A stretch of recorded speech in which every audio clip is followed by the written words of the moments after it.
All right, everydayers, you're going to feel like the smartest fans after today's show because the Angels signed 15 international free agents last week, including 7 prospects from the Dominican Republic, 6 from Venezuela, and 2 from Panama. So who are they? When will we see them? And who are the names that the Halos are looking at in 2025 in the international free agency? We've got all the info for you. You're welcome. It's time to get locked on with Mike and John, and this is Locked On Angels. You are Locked On Angels, your daily Los Angeles Angels podcast. Part of the Locked On Podcast Network, your team every day. Thanks for making Locked On Angels your first listen of the day. You can find us anywhere you get your podcast, including Apple Podcasts, Spotify, and SiriusXM by searching Locked On Angels. And if you'd like to give back to the Super Halo Bros for all the Super Halo content, here's some things that you can do. Leave us a rate and a review on Apple Podcasts. If you're watching on YouTube, hit that thumbs up button. And if you're not subscribed, please subscribe and become a Locked On everydayer. And whether you're watching or listening, come on over to YouTube, leave a comment. It's one of the best ways to get in touch with us and be a part of the conversation. And today's episode is brought to you by FanDuel. You can make every moment more. And right now, new customers get $150 in bonus bets guaranteed when they place a $5 bet. Visit FanDuel.com/LockedOn to get started. Happy Wednesday to you, and thank you for being here for this episode of Locked On Angels, where it's your team every day. You've got the Frisch Brothers here with you, a.k.a. the Super Halo Bros. My name is John, and that's my brother Mike. And my name is Mike, and that's my brother John. Hey, we're dropping episodes Monday, Wednesday, Friday, right up until spring training. So then we'll be back to 5 days a week, which we're excited about. And of course, still time, Michael, to put in your vote for Best Baseball Podcast for the Sports Podcast Awards 2024. That link is in the episode description, whether you're watching or listening. On today's show, we're going to take a look at the 15 international free agent signings that the Angels made last week.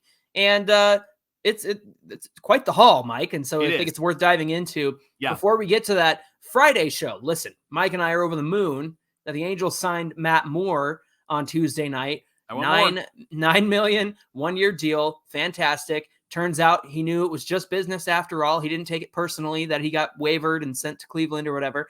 And so he's back as the lefty in the pen. And so we want to do a deep dive into what this Angels bullpen has to offer in 2024. So we'll take a look at the guy's track record, where they've been, what they're bringing to the table, the kinds of pitches that they throw, what they do well, and what they need to avoid. And we think Barry Enright's going to help them do that very much. Mike, as we get into this discussion about the international free agent signings, of course, you can always find information on like MLB Pipeline and whatnot, but I got to give a shout out to Locked On Angels Hall of Famer Taylor Blake Ward, of course, former host of Locked On Angels. He is a encyclopedia when it comes to talent in the minor leagues, but also talent on the international free agent market. So a lot of the information that we're sharing here, we thank Taylor Blake Ward for, because he does such a great job with that. So Mike, let's get into the, there's 2 in particular, right, that are top signings for the Angels. Let's get into those right now. Yes, let's start with shortstop Joswa Lugo. He's MLB.com's number 37th international prospect out of 100. Lugo, Johnny, is, tell me if this makes you feel old, he's 16 years old. So he was born in 2008? Yeah, is that right? Yep. Goodness gracious. Did you hear that long pause, everybody? It's just like this, the old age sinking in. By the way, happy birthday, by the way. Your birthday was yesterday. And so speaking of old age, there we go, Mighty. It's sinking in right now. Shut your mouth. Lugo could be my son. You brought it up. You said I know. He's 16. John, he received $2.3 million in signing bonus. Yeah. That's the largest total from the Angels' $5.125 million bonus pool. Mm-hmm. Lugo, he's expected to outgrow the shortstop position, John, but he's going to start there in his professional career. And the reason why they expect that is because he's a pretty large dude. He should switch positions and could move over to third base because of his arm. He's got a really strong arm. Defensively, really soft hands, which means basically like when the ball comes, he's going to be clean. He's going to be smooth. Unlike me, when I played softball at third, I was terrible. Lugo's going to be fantastic. Thank you. I appreciate that. You got the bruises to prove it over there. I do, right? Good footwork for Lugo and body control. And he really will excel at both spots, according to scouts. He could be a shortstop, but they see him more projected as he grows as a third baseman. Body control, Jerry. Body control. Lugo's 6'2", And he's been using his large frame to his advantage, according to MLB.com, and he's projected as a right-handed power hitter. He's shown some gap power with consistent hard contact and is expected to tap into what they call raw power as he continues to mature. And again, his body develops. He's shown great plate discipline, rarely swings and misses. I like that. And some scouts compare his skill set and swing to the Reds prospect Noelvi Marte. Noelvi Marte. Thank you. I knew I was going to mess that one up. This is my favorite episode of the year because I get to listen to you say these names, and it cracks me up every single time. I love baseball, and I love baseball names. I'm just terrible at actually saying baseball names. I hope everydayers are with me on that one. John, due to his age, he is 16, as I pointed out. He's expected to cook for a little while. The expectation, though, is that we would see him sooner rather than later, but we're not going to see him probably for another 4, 5, 6 years because he'll be in the minor leagues and in some different leagues to really develop. Let's see what happens in about 4 years. Oh yeah, we don't have a third baseman anymore. Not that we have one now, right? But that'll be great for Lugo to come up and play that position. Mike, he'll be 20. He'll be young. He'll be great. I look forward to that. Hey, the second top signing for the Halos was Dominican outfielder Hayden Alvarez. He received the second highest signing bonus for the Angels at 685. How do I say that? 685,000. Thank you. I mess up names. You mess up numbers. Yeah, exactly. I'm an English guy, not a numbers guy. Alvarez is a tall, athletic, right-handed hitting outfielder with a great 6'2", 180-pound frame. Mike, that sounds like you. Solid center fielder. He may physically outgrow the position, while his athleticism and speed will make him an above-average defender in the outfield, no matter which position he patrols. Alvarez makes consistent contact at the plate with a rare swing and miss, with the hopes of tapping into some power and being a well-rounded hitter at the premium position. Mike, two young guys, a lot of interesting notes here that are very similar between the two. What did you hear that get you excited for each player? I love the third base idea for Lugo simply because third base has always been, it feels like a hole for the Angels. And when they've made some signings, those signings haven't necessarily filled the hole. And I'm looking at you, Anthony Rendon. And so I think for somebody like Lugo, who is going to be obviously a left side of the infield type of guy, having him prepare for that, having him develop into that role is exciting. And somebody who has some raw power and is a gap to gap guy and has a bat that's consistent, doesn't really swing and miss. Now, 16 is going to be very different than 20, right? He'll have a lot of years to mature and a lot of years to develop.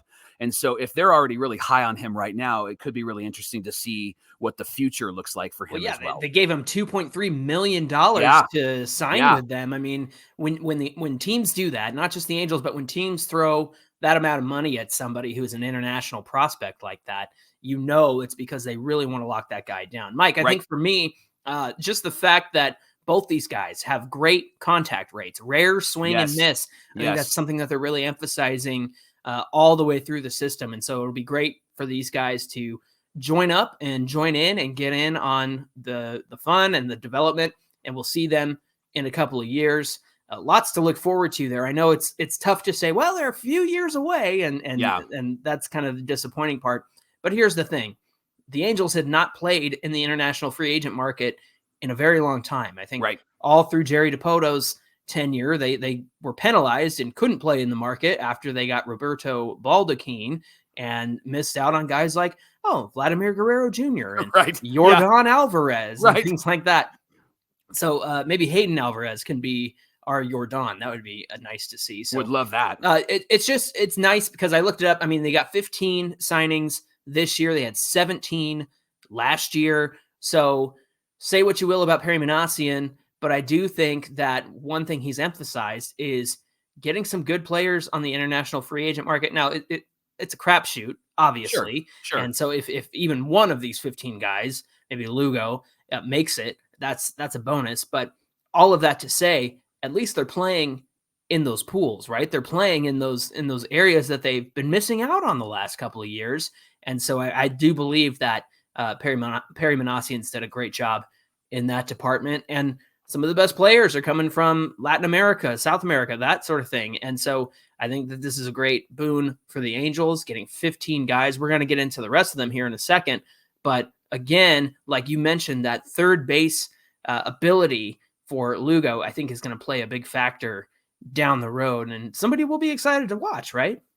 Yeah, I would love to see these guys arrive at the big league level 4, 5, 6 years from now. There's, again, not any really big guarantee that they will, but to have young position players, to have young arms that are in the minor leagues, that are developing and that are growing, especially on the international market, John, it really seems like that's where a lot of great talent is coming from. Not that you don't get them through the MLB draft and things like that, but the great talent that's out there, the Angels being able to tap into some of that stuff. It's how these teams are able to build winners, because they've drafted really well, but then they've also signed some really great players from around the world. And we're noticing just from around the world, like from Japan, how many of those players are now coming over, and people are excited to have them, and they are really starting to perform, and there's an excitement build. And with Roki Sasaki, who's gonna maybe potentially be released and able to post next year. Like, there's a whole lot of conversation around him, and I think he's 24, 25, Johnny. Yeah. Maybe I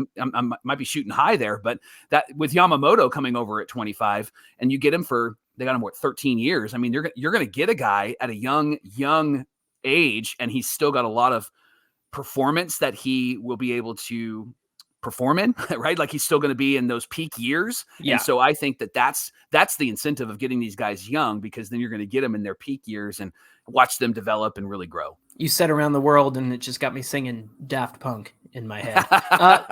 2 names real quick, Mike. Edgar Caro, who we did trade to the White Sox, and Nelson Rada are names that our Locked On Everydayers are probably familiar with, and they were international signings. And so Nelson Rada is kind of shooting up through the ranks right now too. Yeah, and he's only 18. And they're going to be 19. So he's already shooting up the ranks. So that is one example. It might be more of an anomaly than it is kind of the norm, but Nelson Rada is one example of how these guys can move pretty quick. And Edgar Caro is another one, but Rada being almost 19 years old, he's got so much potential. And I mean, we all know how much you develop from 18, 19, and 20 years old. So the fact that the guy is really performing right now in single A and has an opportunity, there's been debate about where he's going to go next, double A, or what they're going to do with him.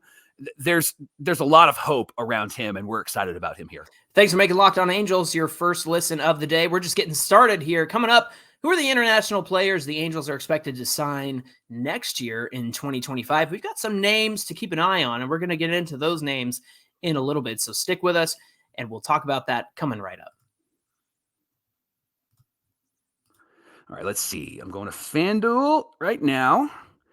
And I am going to place a bet on the Rams in the championship. Oh, I can't do that because the Rams are not in the championship. Michael. But the 49ers are in the championship game. And I'm going to, hold on, let me just put a bet down on them. As Angel fans, we don't need to be kicking anybody when they're down. All right. When we root for a winning team, it's pretty exciting. And you can root for a winning team and actually win some money. If you're a new customer on FanDuel, who is sponsoring today's episode, you can win $150 in bonus bets guaranteed when you place a $5 bet. You just got to place a $5 bet and you get $150. That's $150 in bonus bets, win or lose. That's right. Place that $5, whether you win, whether you lose, you're going to be fine. So bet on the Niners because you want to win. But if you lose, then no big deal, right? The app's really easy to use. I was just using it right now, and so many different ways to bet. They have parlays. They have bets that are found in the new Explore tab. You can make a parlay in the Parlay Hub, and FanDuel explains all of that stuff if you're brand new to this as well. So visit FanDuel.com/lockedon. Make your first bet. Do it before the weekend as the championship games are coming. And remember that FanDuel is the official betting partner of the NFL. It's the Locked On Podcast Network, where it's your team every day. Locked On Everydayers, don't forget that Locked On has launched the very first 24/7 national sports streaming channel over on YouTube. Just search Locked On Sports Today, where you can get all the top stories of the day from the local experts of Locked On, like Mike and I, or the national shows as well. So head on over, hit subscribe to Locked On Sports Today, and be part of the first ever 24/7 national sports streaming channel. Mike, good news. Great news. I was trying to say good and great and good. There's a reference for you. Great and good news is that you made it through the first segment without saying international draft. So yes. Well Thank you. Thank you. We're going to play a little drinking game. We're going to do a non-alcoholic drinking game, Johnny. It sounds like I did because I was saying good, good, good, good, good, good. See how many of these names I actually get right. And I apologize to these players if I get these names wrong, but we do have it spelled out phonetically. So we'll see what we do. Hey, let's look at the rest of the crowd, Johnny, so to speak. Well, why don't you start us with the first guy, who is a pretty intriguing young right-handed pitcher?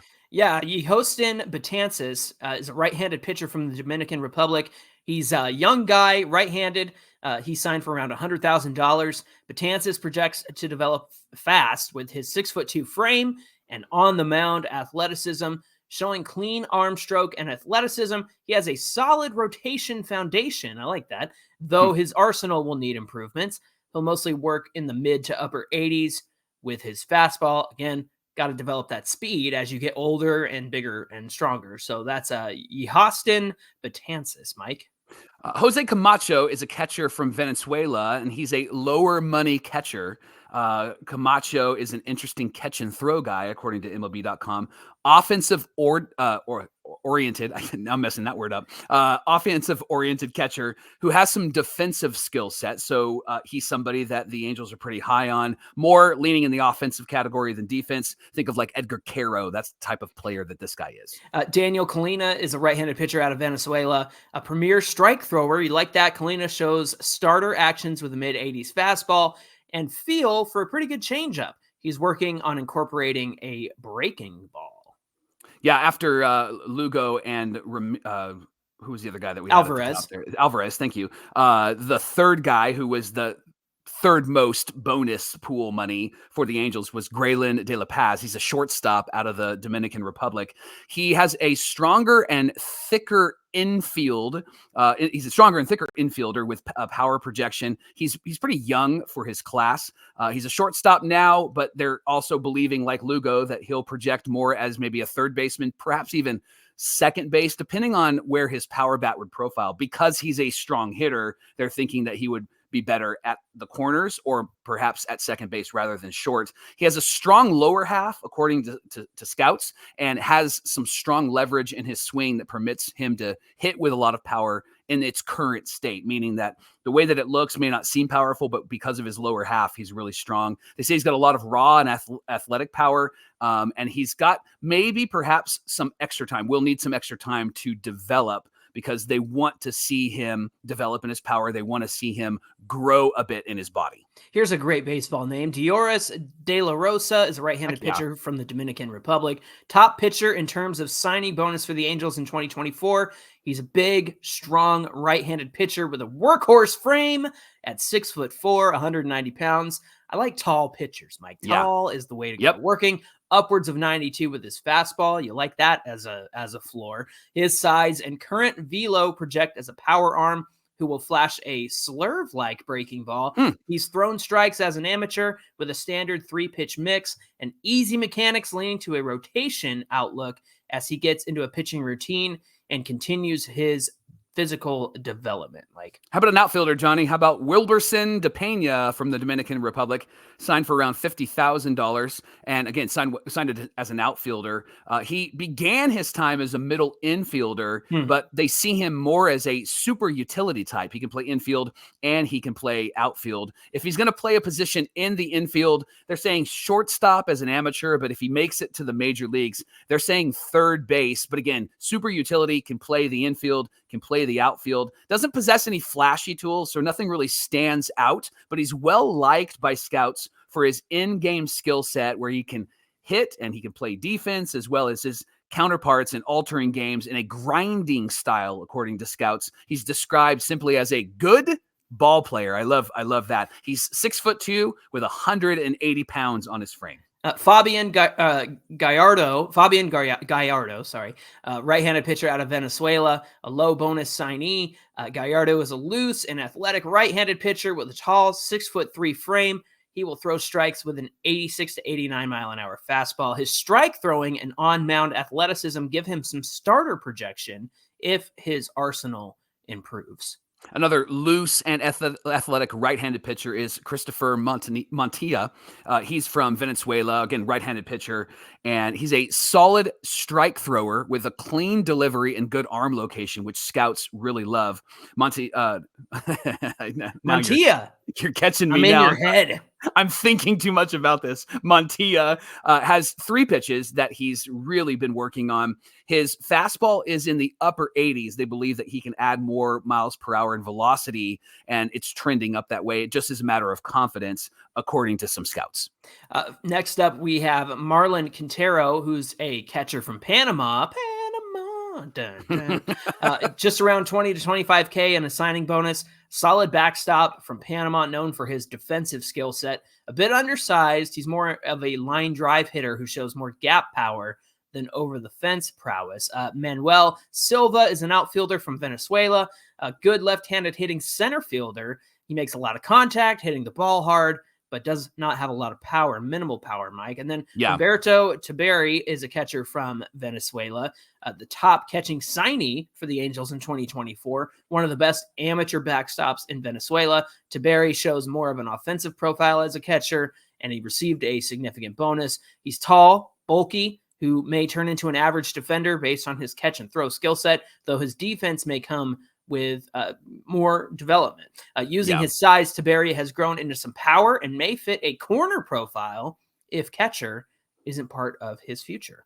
And then there's 2 names. There wasn't a report or a scouting report on them, and that's Carl Leon and Josier Flores. Carl Leon is a right-handed pitcher from the Dominican Republic, and Josier Flores is a right-handed pitcher from Panama. And they didn't have any information or scouting report that was released. The Angels had information, but it wasn't released to the public. There wasn't scouting reports on them. So that's the rest of the international signings for the Angels. A lot of really great guys. John, I noticed a lot of right-handed pitchers. I noticed a lot of language like loose and athletic. I noticed a lot of like projected to have 3 pitches that were strong and work on their fastball. And then I noticed a lot of infielders, John. And so it seems like, and catchers, it seems like an infielder can play an outfield as well. Like they're not really necessarily connected to one position. There's a lot of flexibility in that.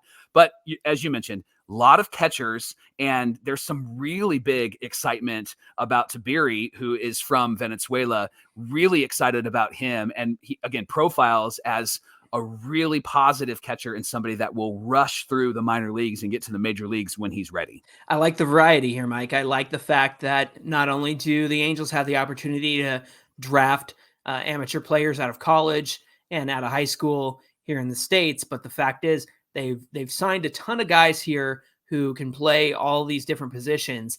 And I think it sets us up well for the future, and it's something to look forward to for sure.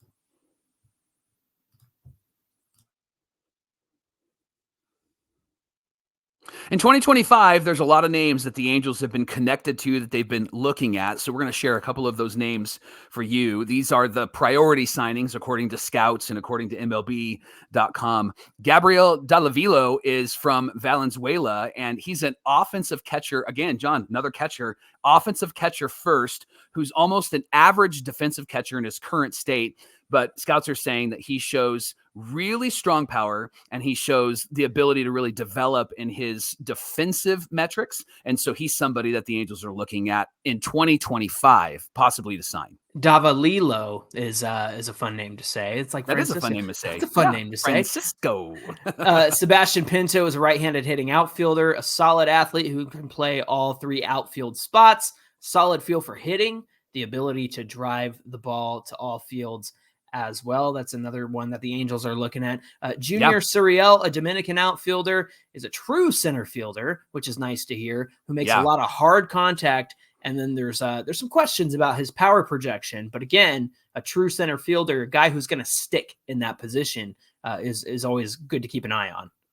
Yeah, Wilfrey Vasquez, a left-handed hitting center fielder, is another guy that they're looking at. They call him a plus defender in center field with plus speed, meaning that he is fast, and he has a great focus when he's at the plate. And they really believe that bat that he has will develop because this guy has a great eye for the strike zone. So think like Nolan Shonowell and how he really works hard to make sure that he's coming through the zone. And then when he's in the batting cages, if he takes a strike, he like punishes himself if he swings at a ball.